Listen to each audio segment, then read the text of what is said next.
light the beam, because it's time for Nerdy for 30, the podcast where we talk about nerdy-ish movies for 30-ish minutes. My name is Kevin Bauer, a.k.a. the Critic's Choice. With me, as always, the people's champ, Tim Cack. If you feel it, chase it, baby. If you feel it, chase it. And today, what we're feeling and therefore chasing is Iron Man from 2008, the one that started it all, the one that resurrected Robert Downey Jr.'s career, and the one that, dare I say, is a better movie in 2025 than it was in 2008. Wow. Dare I? Wow. Better now? Maybe. I mean, I don't know. This movie holds up. This movie's awesome. I see why this is the movie that kickstarts it. Iron Man is the perfect character to kickstart the MCU. It's just a rich guy. You know, we've seen those like Batman, but like a super Batman who just makes armor and throws his money around and builds cool weapons. And you get to do all this fun CGI stuff. And it's awesome. And it is kind of like right in line with America's values in a lot of ways. And you're right. It's still very relevant today. And I think on a much lighter tone, this is a superhero movie that doesn't feel as much to me like a superhero movie as it could have been. Mm-hmm. Like, I watched all three Iron Men recently, and I've been rewatching a lot of the MCU movies, and it very quickly becomes much more of a cliched superhero thing. Whereas Iron Man does a good job of staying pretty grounded in those movies.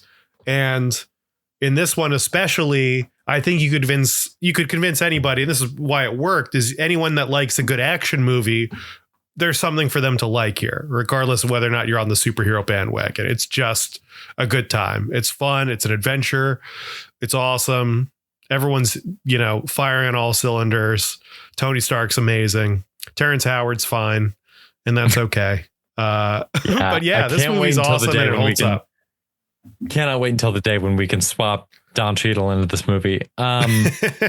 Man, it is the last time that I watched this in like an MCU rewatch. I had it ranked way lower. At the time, I was so fired up on the MCU that the fact that this movie feels so removed from it is what I was holding against it. Now, when I'm very worn out on the MCU and am much more interested in the idea of things being apart from it, this thing is just a shining gem.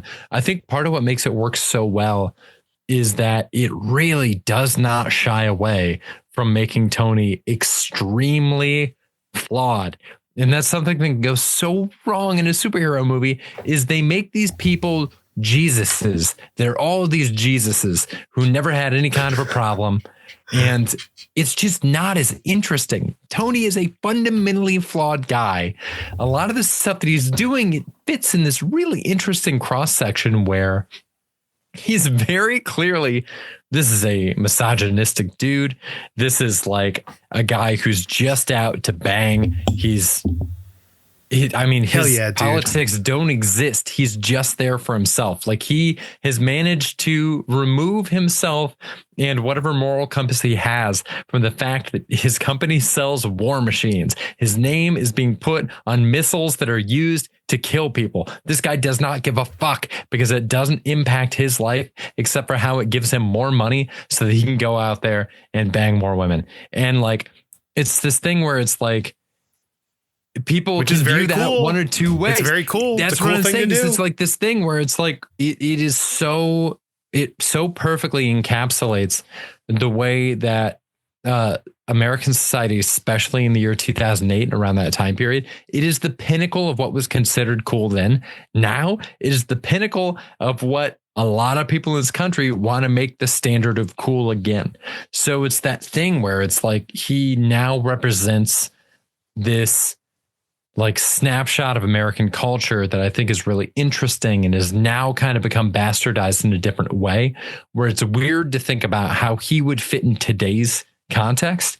Like, in today's context, Tony, before going through any character development, is getting elected president or, getting a cabinet position minimum. Like, you wouldn't be able to stop people from voting this guy in 2024. See, I disagree. I disagree with this a little bit. And I know we wanted to talk about some Elon Musk parallels. Yes. And how this guy is, a tech billionaire and he's doing crazy things. I think I'd first like to talk about a Batman comparison, a Batman parallel, if you will. Please, because this came out the same summer as The Dark Knight, which presented for all of us at 18 or 19 years old, the most significant, very privileged conversation we had ever had, which is the better movie, Dark Knight or Iron Man? Yeah. Which billionaire is better? And right. Bruce Wayne is a billionaire playboy, but he's really Batman. I think that's the interesting thing about the Batman character is that this person is Batman. The mask is who he really is, whereas he pretends to be Bruce Wayne, billionaire playboy. Tony Stark is a billionaire playboy. He's doing all of the things that Bruce Wayne pretends to do and then ultimately has to learn because he isn't. I don't think he is a piece of shit. He's just a spoiled rich kid. He's an annoying guy. He's very good at his job. I mean, this guy is a genius the whole time. He's not dumb and then somehow gets smart. He is a genius who is slacking off because he's a spoiled rich kid and then has like a life-changing event happen and decides to turn his life around and kind of fix and right the wrongs that his company with his name has done. And I think that's probably the difference between him and anybody running for president or cabinet today, or ever maybe, is that this guy is actually a genius. He's actually really smart. And I think the reason that superhero movies work at all is because we know they're a good guy. We know Tony Stark is a good guy. So when he goes in front of Congress in future movies and says, and they want the Iron Man suit, and he's like, you can't have it. I'm Iron Man. And it's like, yeah, of course, we love this guy. He's a hero. We know he's a good person. We are on the side of him when realistically, if there was just a crime fighting force just doing whatever the hell they wanted in real life, it'd be a lot more complicated than just, oh, they're good guys. You know, there'd be no way to know. I think we saw directly when like there was the thing where the people were trapped and Elon was like, I'm going to send in my own team to handle this. And everyone was like, don't. We like all this is going to do is fuck everything up. Don't do that. But he's like, I'm sending them. Yeah. I think Tony goes, if we're talking alignment, I think he goes from chaotic neutral to chaotic good. I think that's his journey in the first movie, because everything that he's doing is an extension of the fact that as a billionaire playboy, he has always been able to do whatever he wants. And so like when he's flying the Iron Man suit in restricted airspace, he's doing it because he doesn't give a fuck. He's doing whatever he wants. And when we see people doing that in the modern day, it's not great. It's really bad. And it just reinforces the idea that in real life, there are no good billionaires. So, I mean, that's true, right? Because why do we love these billionaires? Batman, he's doing the right thing. He's a good guy. Iron Man, he's a good guy. He's doing the right thing. And we know he's a genius. We know he's a good guy. And we don't know that about any of these other people. And frankly, right. In my opinion, Elon Musk is an idiot and a Nazi. So, or at least somebody who likes Nazis or, you know, is cool with Nazis. Yeah, so I think when the line is that close, it doesn't matter. He's pretty much a Nazi. Yeah. And I don't think he's intelligent. Iron Man, Tony Stark is building these things himself. The company is on the back of Tony Stark. Like his brain is the commodity in there, right? You can see in this movie how frustrated I'm blanking on his name. But Obadiah Stane. How can you forget Obadiah Stane? Obadiah Stane. Yeah, True Grit. Just go with True Grit. True Grit is trying to replicate this thing and has, again, just 2 weeks back to back killer lines. I'll have what she's having. Tony Stark built this in a cave with a bunch of scraps. I love that line. That's when you're like, so I'm glad they got Jeff Bridges for this, because a lesser actor would have fucked that up. And with Jeff Bridges, it was awesome. And that's like a real, like the acting in this movie is top tier. Jeff Bridges crushes it. And you see those moments where the chemistry between him and Tony Stark is phenomenal, and they're familial and also adversarial in a wonderful, like, give and take way. But then you see these little bursts, these little outbursts of anger from him that are like incredible and powerful. And he's asking all of the best scientists at Stark Tech or whatever the hell this company's called. He got Ralphie from A Christmas Story. He's asking it. He got Ralphie, the Red Rider himself. And they can't do it. Y'all brought the Red Rider in on this? Oh, shit. We're getting serious. He can't do it. They can't do it. None of them can do it. And he's like, well, Tony did this in a cave with scraps. And they're like, I'm not Tony Stark. And it's like, oh, yeah, Tony Stark is the straw that stirs the drink. Whereas, I mean, I don't know, some billionaire going, what if cars were electric? I don't know if that necessarily makes them a genius. You know, I had that idea, you know, in like the third grade. Nobody listened. And, you know, I'm still broke. So what's the difference between us? We're the same. Oh, how cool would it be to go to space? Yeah, that'd be cool. That'd be neat. Great. He's a genius. Like, what the fuck are we talking about? Tony Stark like builds the thing that sends you to space. You know, he's not just generating ideas. And at the end of the day, we know he's a good person with the best interests of, or at the very least, he's trying to do what he believes is right.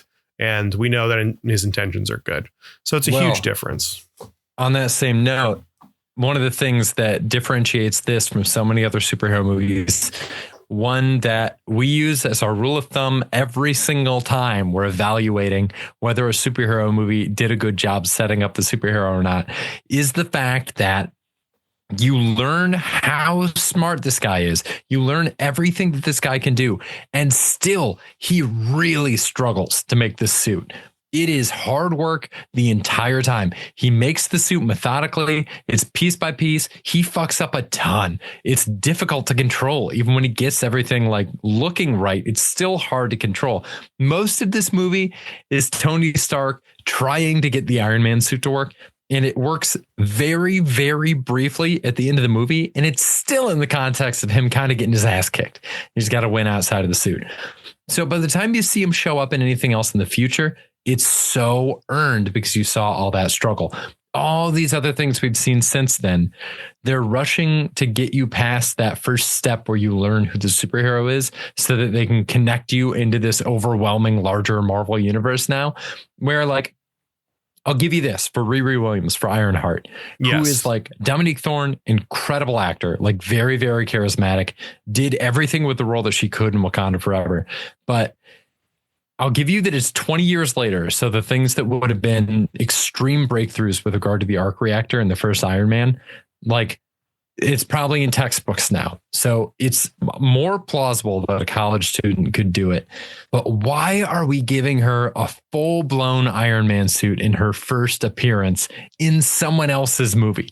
Like the amount of character growth that made us believe that Tony could handle that and the amount of work that went into it versus how she's able to just pick it up like that. It's like, yeah, there's no wonder people are saying that we don't care anything for this character. We haven't seen her work for it at all. Same thing with Captain Marvel. It's like fucking, the biggest problem with that was never Brie Larson. The biggest problem with that was never the character of Captain Marvel. Captain Marvel's a great character. The problem is that we never saw her work for it. Like working for it is not a problem. It's not a deficit on the behalf of the actor or the character itself. It's essential so that we care. It grounds it in something. We get to win with them when we see them struggle. Yeah, I think exactly. I mean, the Captain Marvel character in the comics, too, thinking back, is like there's a lot of struggle in that character, right? Yeah. Don't her powers get taken away by Rogue and then she's powerless for a while and then she becomes binary and like all this stuff. Like this character is put through the ringer before it's the modern iteration of Captain Marvel. Spends 25 years in the comics trying to get a costume that allows her to wear fucking clothing instead of like the same kind of fetish gear that every female superhero has to wear. And I'm here for it. The difference is, I think with the old MCU and the new MCU, they're not putting the same money into it. They're not putting the same attention into detail. I mean, CGI has gotten so much worse, obviously. You even see in the first three Iron Men how Tony has to work for everything and his suits fail and then he improves upon them. You know, like you see, I mean, I feel like the best example is like the nanite shield that he uses in Infinity War and how the shield gets blasted apart. So now he has less nanites for the suit. So the next time you see his shield, it's like the Wakanda energy shield because he's learned his lesson. He's learned and he's changed. right? In this movie, you see he tried to do the fly into the sky. He couldn't. There's a frosting problem. So he fixes the frosting problem. And that's what wins him the movie. Like, he learns, he adapts, and he overcomes. And he continues to do this throughout the movies. And I think that's the attention to detail and character development that probably isn't going to happen anymore. I'd be shocked if we see that level of detail, in anything going forward. It's tough because, obviously Fantastic Four coming out this summer, and the word on the street is that it's starting with them already in motion. They're already the world's most famous superhero team. The origin already happened. I respect it, but it is also going to be really hard to get people on board practically, just because we're not going to get to see them go through those same struggles and that same character development. I also wanted to bring that up because in the trailer, they show a shot of Johnny Storm, the Human Torch. It's the same shot they've done a million times now, which is just the de-icing shot where somebody flies too high up and they lose control of whatever's allowing them to fly, and then they fall back down to earth. And I'm just like, why are we still? It's so weird that it's happening. It's like a meme inside of Marvel. Like, they just keep bringing that same shot back.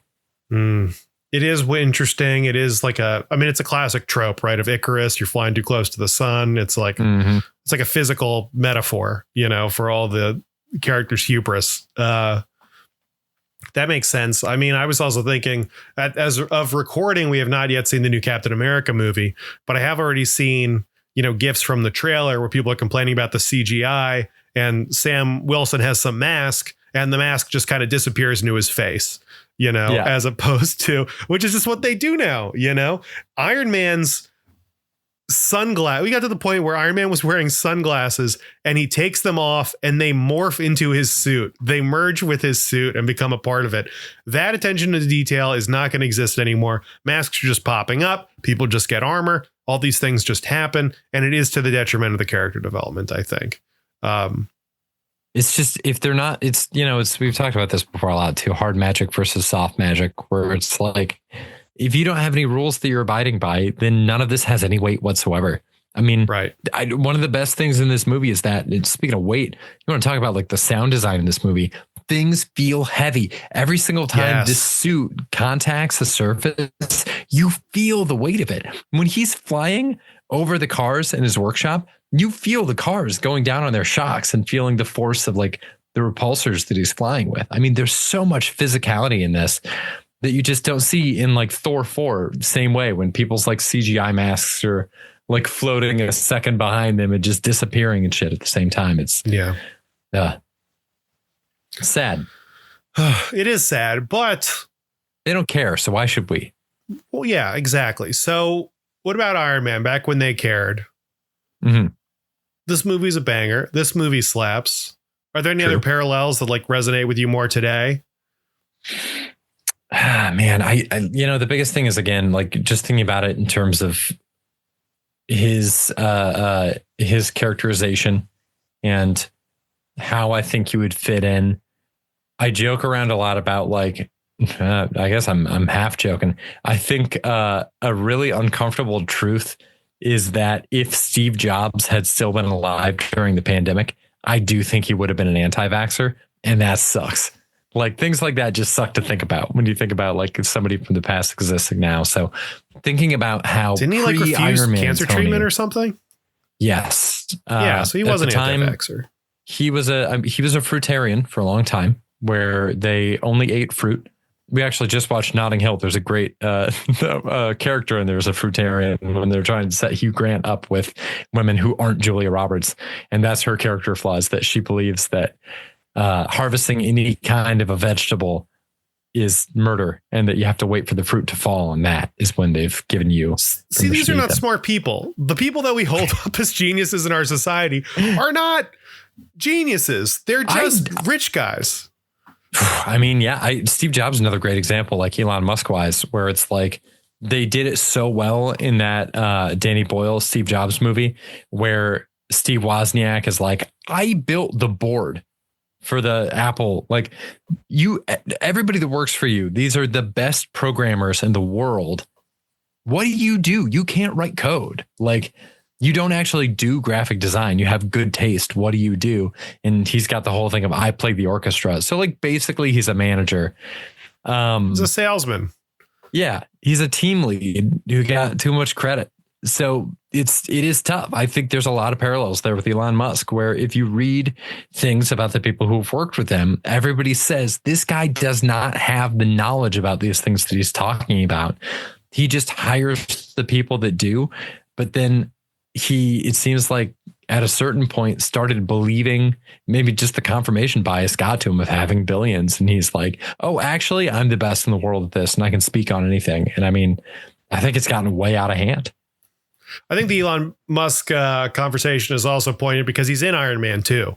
They shake hands, they talk about rockets, and he's like, oh man, would love to talk about these booster rockets. And it's like, I bet some of these guys would love to take that back. He's like, would love to retcon some of that. I would love for him to be removed, just like Tom Trump and Home Alone 2.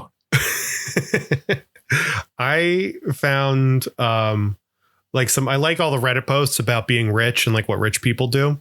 And there was one, I remember one time that was breaking down how your lifestyle changes based on how much money you have. And they were like, once you get to a certain threshold, like billions of dollars, like you don't actually have to do anything anymore. Everybody's going to do everything for you. So one of the examples was if you are going somewhere, you're going on a vacation, like all you do is you tell people you're going on vacation.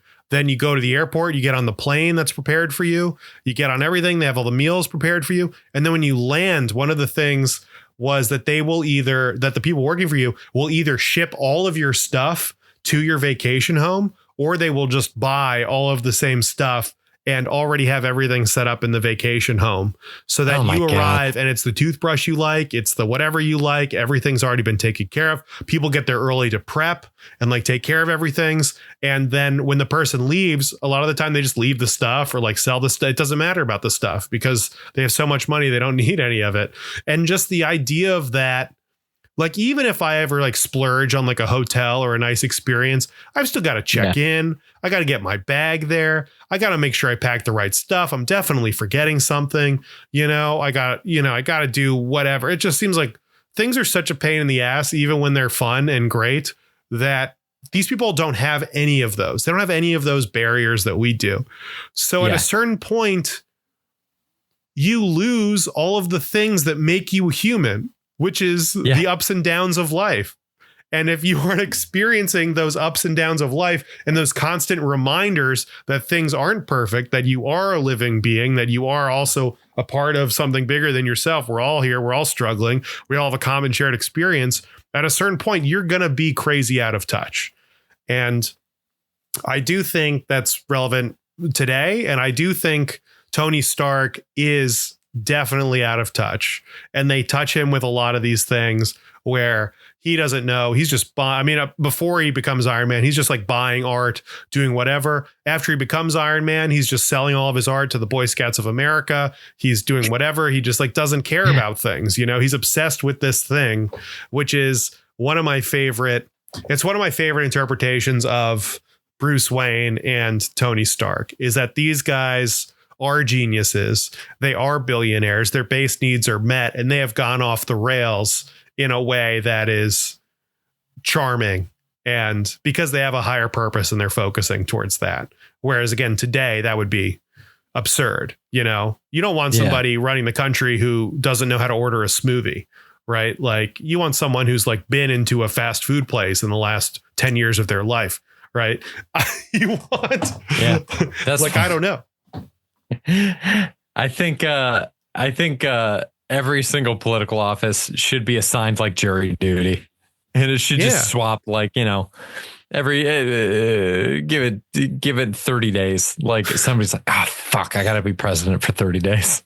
Yeah.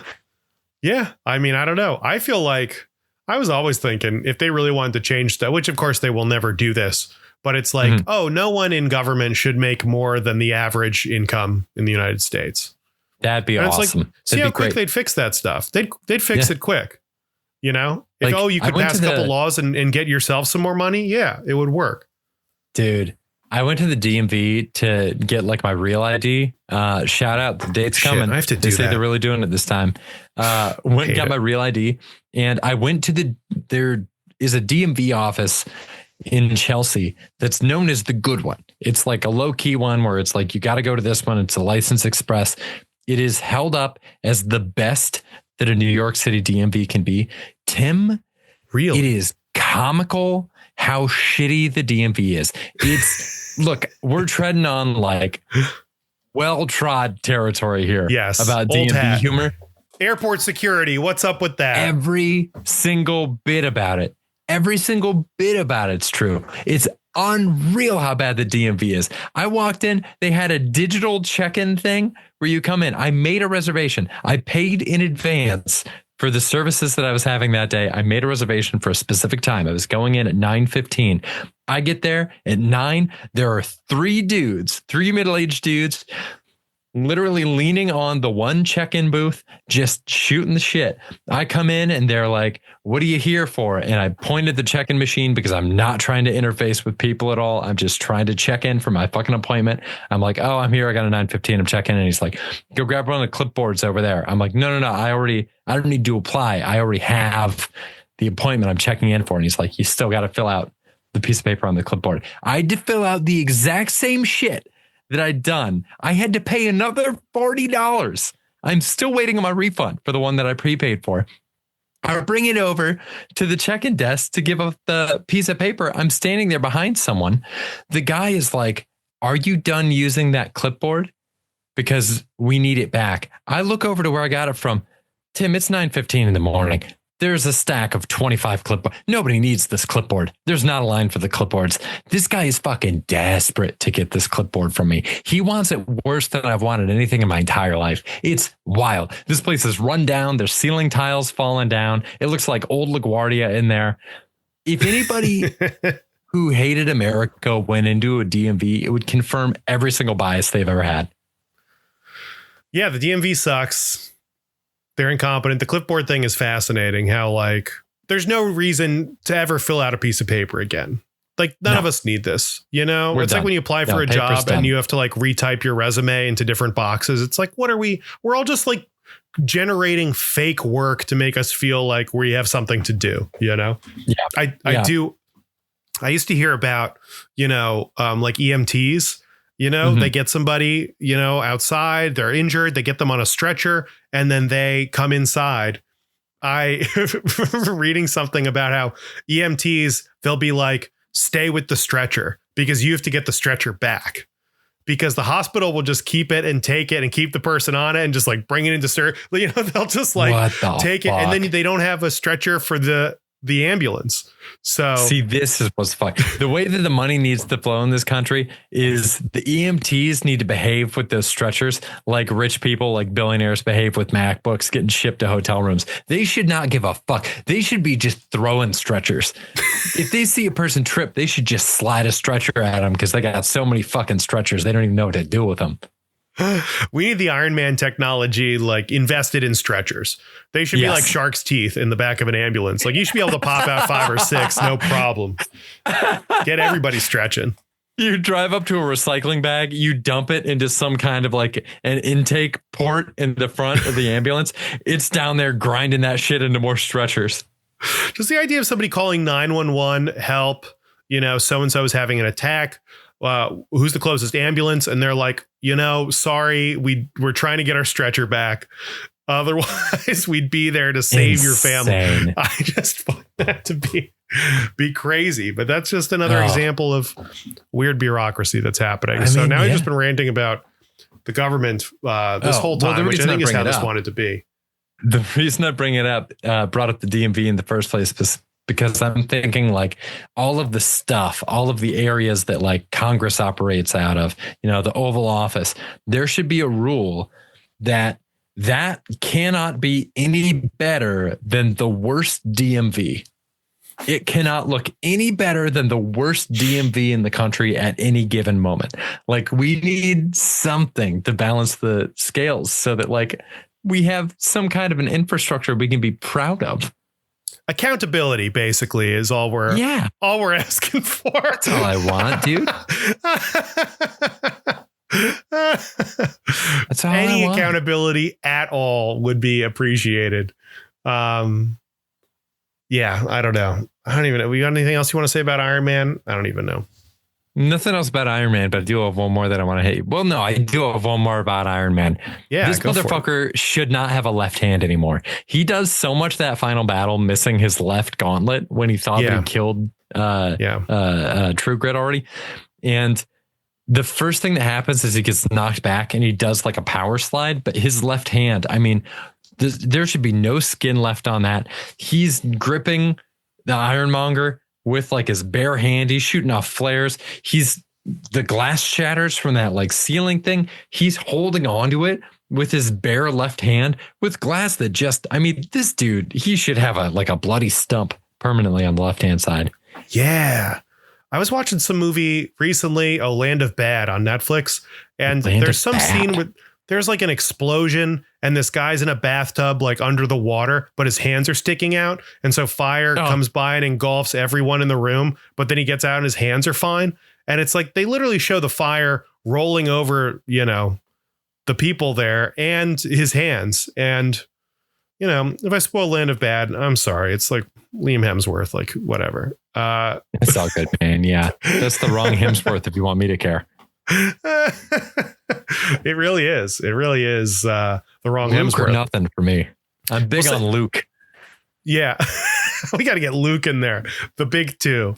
You think we get Luke on the pod? Oh, I bet. Does he have a restaurant we want to go to? Oh God. He's got big restaurant energy. Yeah, dude. He's got a Wahlburgers in him somewhere. What does Hemsworth do? Like roast beef? What's an Australian food? Is it a shrimp on the Barbie place? Ooh, Hemsworth. I guess Hemsworth I associated with like Hemingway. So I thought it would be like an uptight writer's spot. But you're right. Uh-huh. It would just be like a Texas Roadhouse, but or like an Outback Steakhouse, but in Australia. Do you think Hemingway was uptight? No, but I think the kind of people that bring up Hemingway are probably uptight, pretentious people. Good call. Yeah, exactly. If you bring up Hemingway and you don't mention his weird cats, then you're like someone I don't really want to talk to. Yeah, I'm like, if you bring up Hemingway and you don't mention the plane crashes, do you even know Hemingway, bro?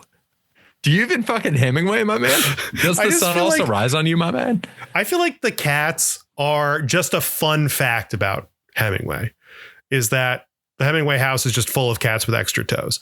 I just think that's like a fun thing to know about somebody. And it's like, oh, that's why you remember Hemingway. But if you remember Hemingway and you're just like, want to talk about, I don't know, some war he was in, like, I don't know, man. Like, who has time for that? I got to watch Iron Man again. Like, oh man, unless they're talking about Hemingway and Gellhorn, which is like a decent rom-com. Should we start doing like Ernest Hemingway recaps of the movies at the end? So like very, very simple, like Tony drank because he loved to drink. He had a house that was big because he could.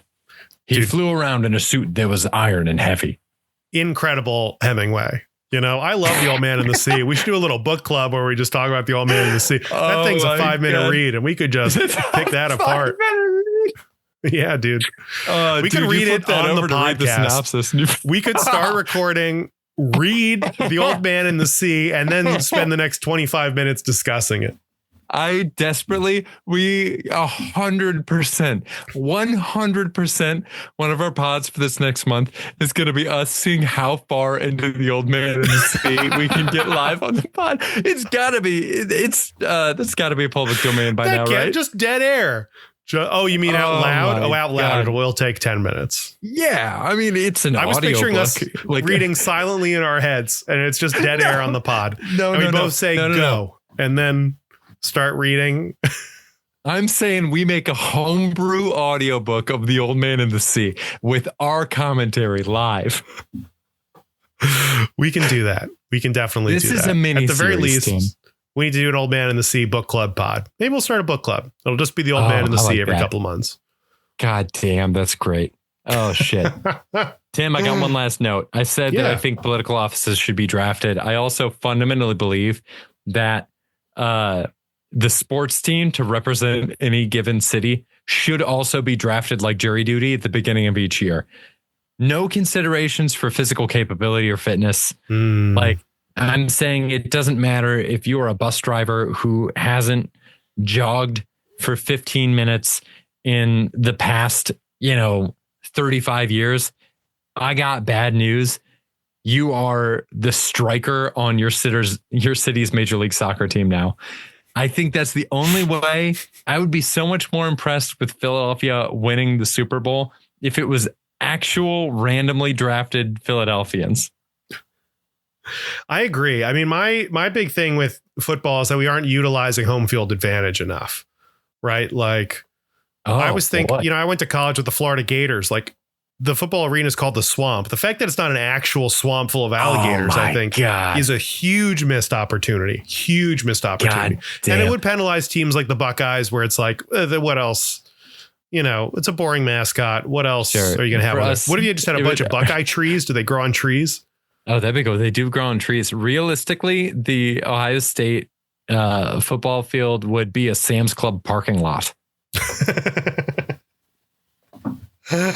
Are Buckeyes poisonous? An abandoned strip mall with a couple. Oh, they are. Oh, yeah. It's a poison nut, baby. I was picturing like a Legends of the Last Crusade or whatever Indiana Jones movie where he has to find the Holy Grail. And it's all these shiny cups. Like, what if a football game at Ohio State was just like a field full of poisonous things and then a contest to see who could eat the most? Oh my God. There's a cake, there's a cupcake. One of them's poison. Surprise, they're both poison. And we just churn through people that way. There's a Four Loko, original Four Loko out there. Oh, dude, that is straight poison. It is. Oh, but God damn, it was good poison. That's an Ohio State export. Those were born at Ohio State University. Were they Proudest really? thing in my entire life. Hell yeah, dude. God, the best 6 months of my life. So that blood is on your hands. Yeah. Yeah. And also on a lot of my clothes from 2011. Tim, this has been every an Ohio absolute State joy. party looked like the Exorcist barfing scene where it was just Four Loko and blood just everywhere. Tim, it kind of did. There are at least two like big parties that our comedy group had back then that live in infamy because of the drinking games that we did with Four Loko instead of beer. And we stopped after that, after friend of the pod, Corey, I won't give his last name, shotgunned 2 caffeinated Four Lokos in the backyard. Insane. Wow. Crazy shit I've ever seen. Tim, this is great. Iron Man holds up. Thanks for suggesting it. Thank you for listening to our podcast talking about Iron Man. We'll be back with more hard-hitting movie reviews next week, I guess. And the Old Man of the Sea. And the Old Man of the Sea book club. Till then, stay nerdy, everybody. Bye. Stay nerdy. Bye.